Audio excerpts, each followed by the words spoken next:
Well, hello. It is day 17 of our Lenten lessons. I am Keisha. Welcome and welcome back.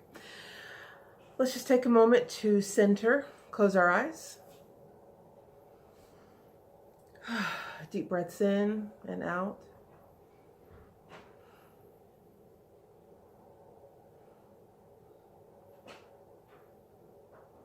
Deep breath in, really feeling your seat right where you are. With each breath, feel your chest lift, your diaphragm expand. Full deep breaths in. You may need to bring your shoulders back. Just breathe that in.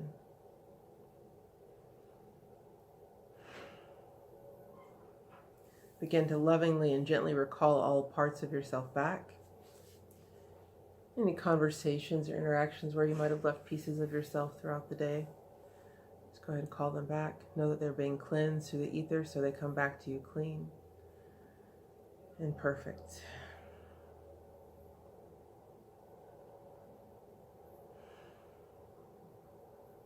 Each breath feeling stronger and clearer.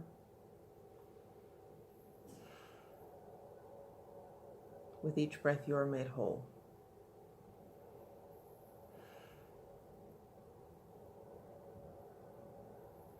With your head clear and your heart open, let's go ahead and open our eyes and begin our lesson.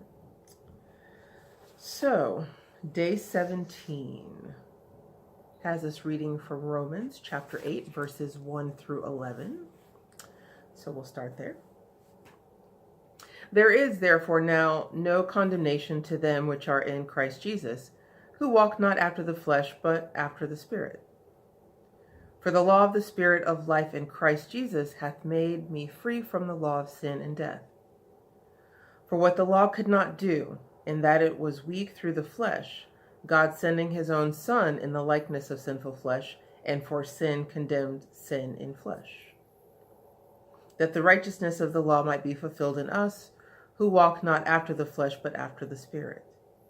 For they that are after the flesh do mind the things of the flesh, but they that are after the Spirit, the things of the Spirit.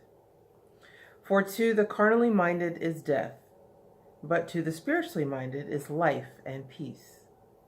Because the carnal mind is enmity against God, for it is not subject to the law of God, neither indeed can be. So then they that are in the flesh cannot please God. But ye are not in the flesh, but in the Spirit, if so be that the Spirit of God dwell in you. Now if any man have not the Spirit of Christ, he is none of his. And if the Christ be in you, the body is dead because of sin, but the Spirit is life because of righteousness. But if the Spirit of him that raised up Jesus from the dead dwell in you, that he raised up Christ from the dead shall also quicken your mortal bodies by his Spirit that dwelleth in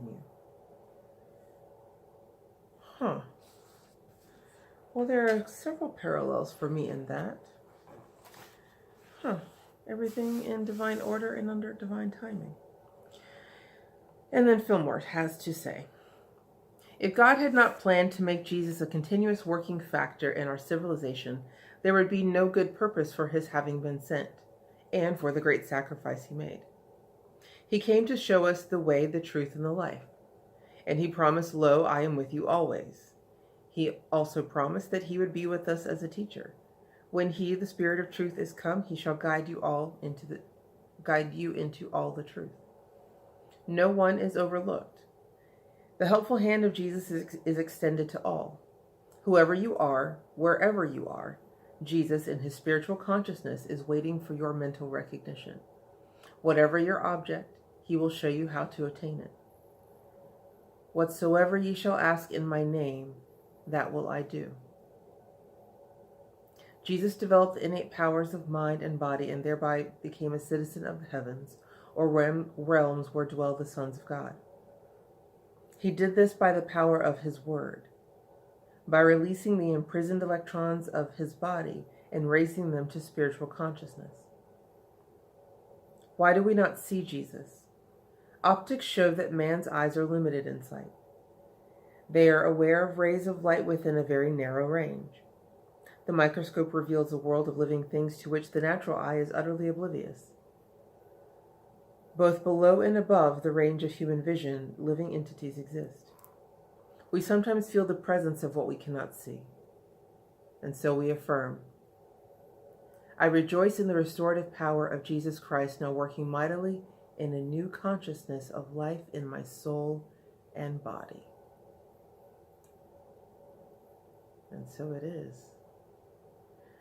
Alrighty then, my good friends. I will see you all tomorrow. Enjoy.